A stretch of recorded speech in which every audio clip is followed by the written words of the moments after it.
Hello and welcome to A Week in My Flexible Working Life, brought to you by Condeco Workspace Solutions for the future of work.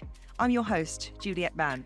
Each episode, I'll speak with business leaders and influencers about how their workplace is changing and what the future of work could look like for all of us. Well, my guest today is Paul Evans. He's a freelance research officer for Bectu, the Broadcasting, Entertainment, Communications and Theatre Union. Now, the UK-based union represents over 40,000 staff, contract and freelance workers in the media and entertainment industries. Well, Paul, welcome. It's great to have you on the podcast. Thanks for having me. Let's talk about the pandemic. I mean, how's it been working in such a large union and one that's been so acutely affected by lockdowns? I mean, it was a difficult time for everybody. Everybody's sense of well-being has suffered during the pandemic in different ways. But in our case, we had this almost tsunami. We had all of those members, and a very large proportion of them were thrown out of work completely, and often with no safety net. So where people who were employees were put on furlough, some self-employed people were able to claim on the self-employed income support scheme, but others weren't, particularly people who were PAYE freelancers. They were the ones who were left behind the most. So people who work in jobs where they get a pay slip, but they're only on short contracts. And all of this, in lots of ways, it came at the worst time because there've been lots of tax changes in recent years that have been forcing employers to put people who were previously engaged as self-employed, to put them on the payroll. So those people didn't qualify for any, if you were a PAYE freelancer and you were between jobs or you hadn't been working for a sufficient period of time during that particular point in the pandemic that the coronavirus job retention scheme was watching, then you were out of work without any income. And they were all over us, those members. We were, when you're a union official, you often have to work hard to get people to come to union meetings. And you might get, maybe a dozen people in a room on a Wednesday night. We were doing all day long calls with hundreds of people every day on Zoom. We've never been so in demand. We've never had to pull so much fat out of the fire. But we had to really lay into the government and get them to make changes to the coronavirus job retention scheme. It's also triggered a sort of revolution in the workplace. A lot of people are now working from home. And that's kind of a norm. And employers are struggling to get people back into the office. And I think a lot of good employers are beginning to realize that actually they don't necessarily need people back in the office. Employers are gradually realizing that what they really buy is productivity.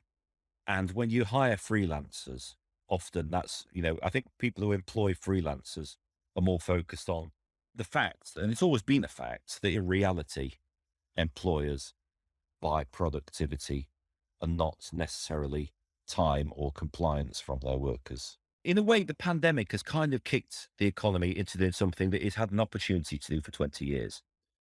20 years ago, I was working in tech. I was working for an ISP, and we were talking about how email and discussion forums was going to usher in a new era of asynchronous working, where everybody didn't all have to be in the same place at the same time.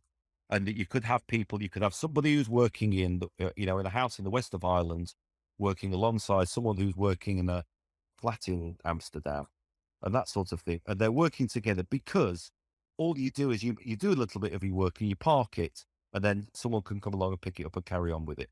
And in the way we see this already, a lot of feature films, my colleagues who work in VFX will work it on split shifts with the team in Vancouver. So, they'll use the time differences to mean that they've got a working day that can last, 14 or 15 hours. So the revolution in asynchronous working has been coming for a long time. Email was supposed to be something where people would actually liberate people from being chained to the desk from 9 to 5. But in reality, often I think it's had the opposite effect. And their job description is almost to stare at their inbox. But that's just management not acclimatizing to the opportunities that email and things like that have brought us 20 years ago, 25 years ago. Oh my goodness, you take me back to the time where you'd phone and someone would have left for the day. And if you're on a Friday, you had to wait till Monday morning. And you're right, I think there's an expectation on both sides that if you've sent an email, it can be seen. And I also know people who get very disgruntled when they get those messages. I'm away and I don't have access to my email. Of course, you have access to your email, but actually, good on you for taking that proper time out. A good manager accommodates that, don't they? A Yeah. good manager can schedule people flexibly. So that thing where you send an email at 1 minute past 5 on a Friday afternoon, and you're told that you're not going to get a response until 9:30 on a Monday. To some extent, some employers will be able to schedule a little bit more flexibly on that and reduce that without just having this expectation of always on working. Because I think what we've gone through is where that expectation of companies being available always has meant that employers have been asking their employees to be available all the time, even though their working contracts haven't changed from, their old pre-email 9 to 5 one. And we've all done it, haven't we? I often Yep. nervously pick up my phone on a Saturday morning and look at my email, and I'm checking my email all weekend. And I shouldn't really be, I know that I shouldn't be doing that. I'm actually a bit of a workaholic and I really like my job. But, it's still, my wife hates it. And when my children were young, they hated it as well. And I was one of those people, I remember when it was before iPhones, when it was Blackberries. I had a Scion organizer back in 2001, 2002. I had a pager. That was the height of that was the future, but I am talking last century.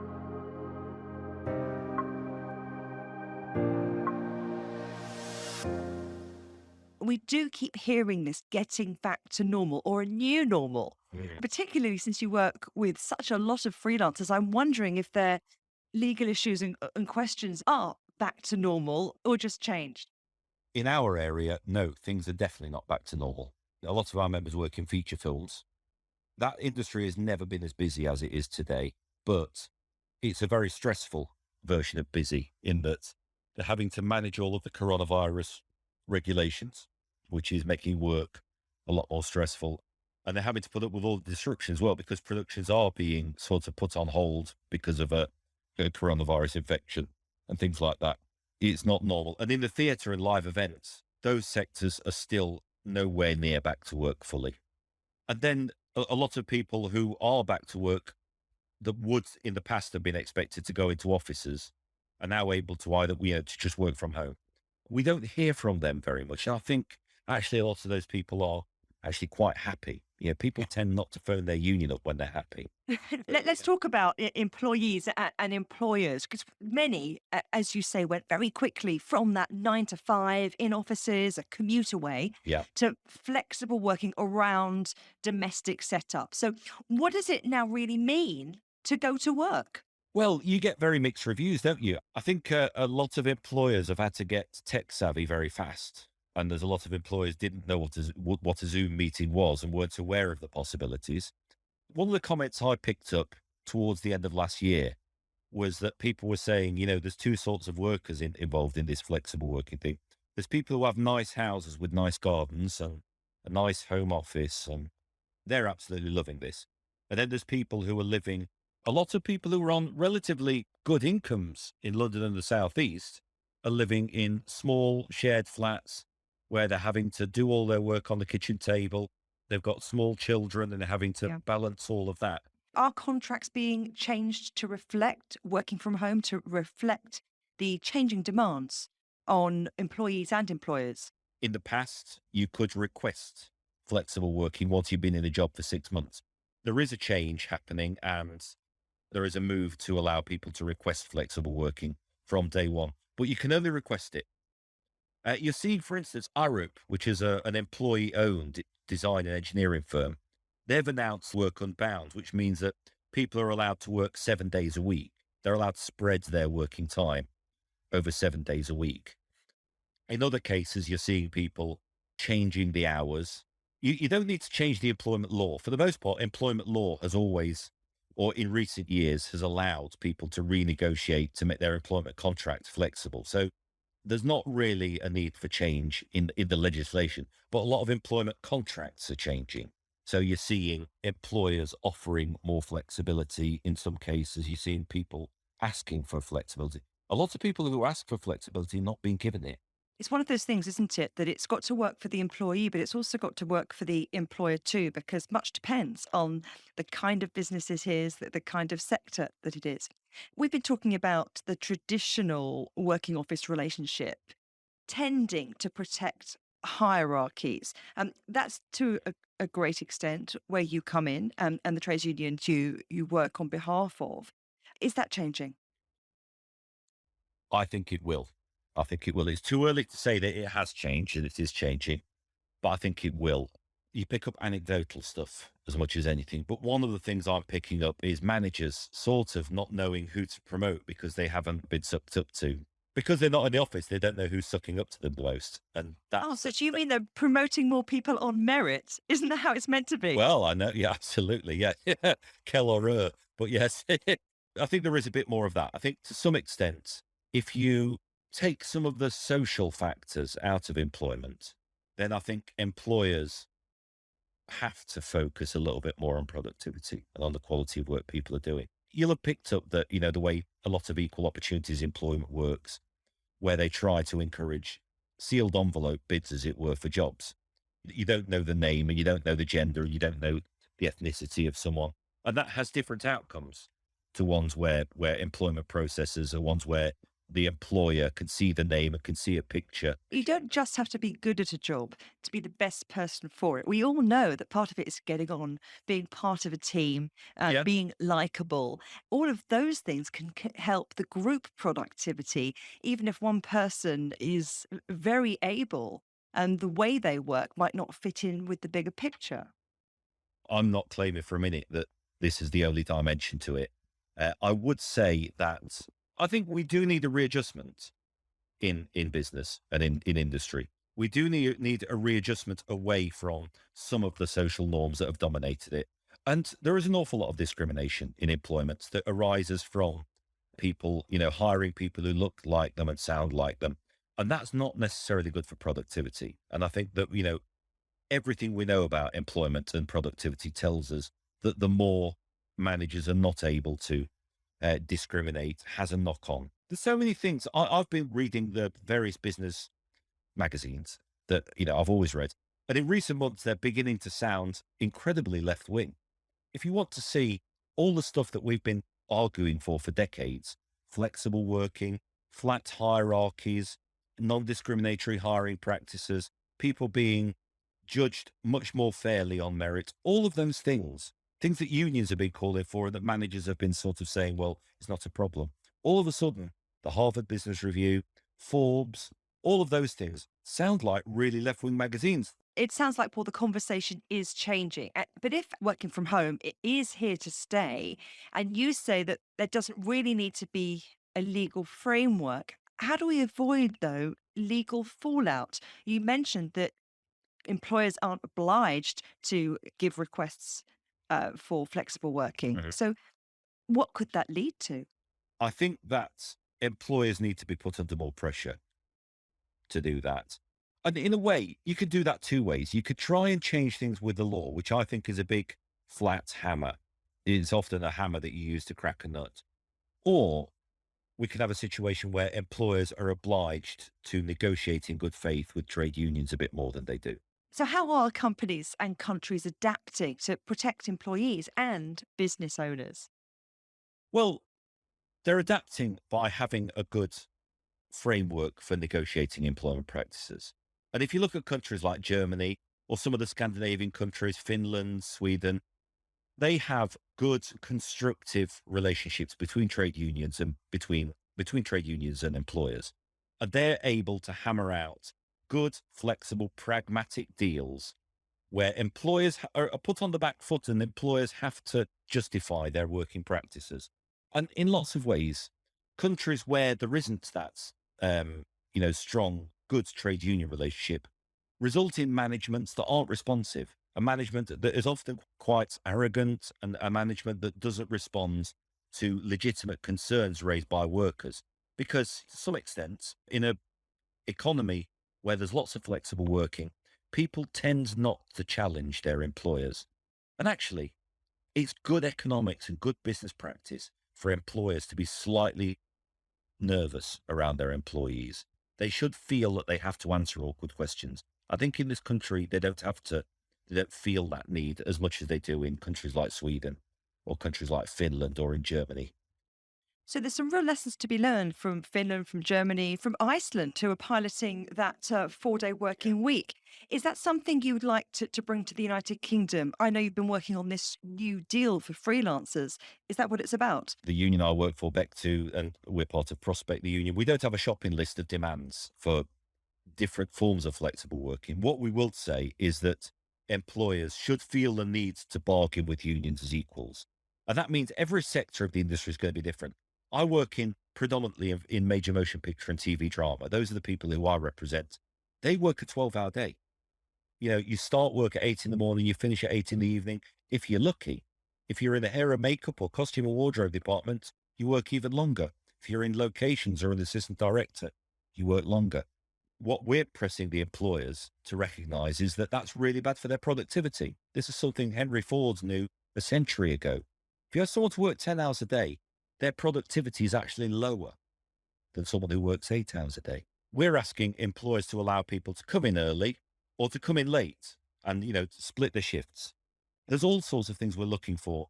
The new deal for freelancers was we were really concerned about things like job security for people, about things like bullying, harassment, well-being, about employers not having that arrogant relationship with their workers where they think, right, I'm paying you, so when I say jump, the only thing you should be asking me is how high. And that's a bad working relationship. It's actually bad for the employers as well as bad for the workers. And this is something that we keep coming back to again and again in this podcast series, and that's trust. And it's different from working culture to working culture, as you well know. You mentioned Scandinavian countries. They have that more pragmatic sense of trust ingrained in their day to day culture, perhaps more so than the United Kingdom, Italy, perhaps China. What about recording this? What about making people accountable? I don't really want to use this word, but how do employers police it to make sure that people are genuinely being more productive and not taking liberties? I think a good manager can do that. Just because you're working from home doesn't mean that you don't have a relationship with your team. I spent most of the pandemic working with a team of people who were helping our workers out. I spent a lot of the day on the phone to them, just listening to them, hearing what their problems were. I was managing a team, but I needed as much help from them as they were getting from me. We worked incredibly well. And I think we actually worked better. And I think we were more productive during that period than we'd ever been. So I don't think the proximity, I don't think having everybody spending an hour and a half commuting in the morning and an hour and a half commuting in the evening to sit in an office for 8 hours was essential. So I think you can. I think as long as you're managing people, as long as you know what their job is, and as long as they know what their job is, that's just as important. And when it comes to recording hours for overtime, can employers do that? We've had some horror stories, haven't we, of keyboards being tracked, employees Yeah. being filmed. What's the line that mustn't be crossed? Well, I think that's it. I don't think employers should be micromanaging. Look, only bad managers micromanage. It's a manager who's hired people who don't know what their job is and don't care what their job is. Those are the ones who need to be micromanaged. If you've got workers who are well motivated and know what the job is and understand the job isn't just to fill, this phrase in business, dead men's shoes. You take over a job that someone else did and you do all of the tasks that they do. A good manager should be able to let every worker think through and understand what their job really is. And their job isn't to perform a series of pre-described tasks. The job is to serve a particular sort of customer in a particular sort of way. And the more people understand that, that's good management. And I think you'll find that if you look at those countries that I mentioned earlier, the ones that have good, productive economies, you'll find that they're having to resort to the kind of surveillance you're talking about a lot less. Another issue, something that we as a union have been raising, is the right to disconnect. Is that we're finding that, and this is something that's been exacerbated by the pandemic, but it's been there long before, is this expectation that now people have got mobile phones that have got their Exchange server account on it, that you can send people emails in the middle of the night and you can expect them to reply. As a freelancer, though, Paul, that's something that we're all used to, right? Well, we are used to it, but I think we need to put our foot down on it a little bit. And we need to say to people, let's imagine you were hiring me as a freelancer. I'd be asking you, do you really want someone who's exhausted all the time to be working for you? Or do you want someone who is responding in a timely way?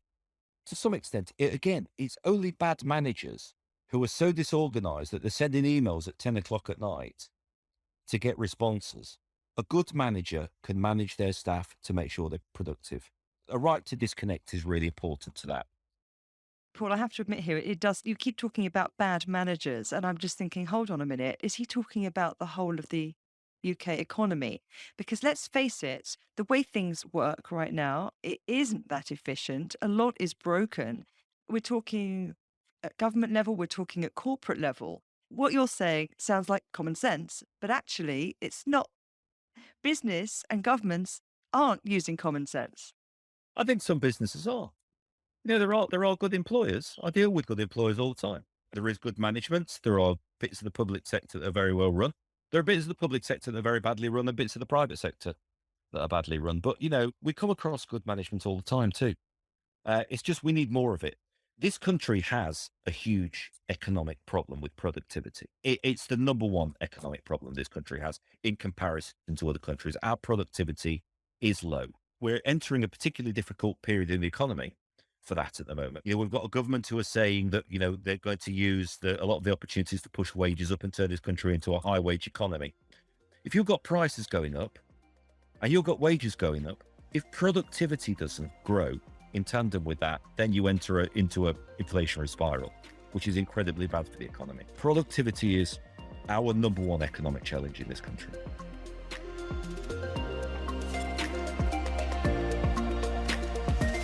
You know what, Paul? I think that the productivity puzzle is an entirely different podcast. So we'll put that in our back pocket for now. But I want to ask you, I want to ask you some quick fire questions, just so that our listeners know where they stand. Can an employer force working from home?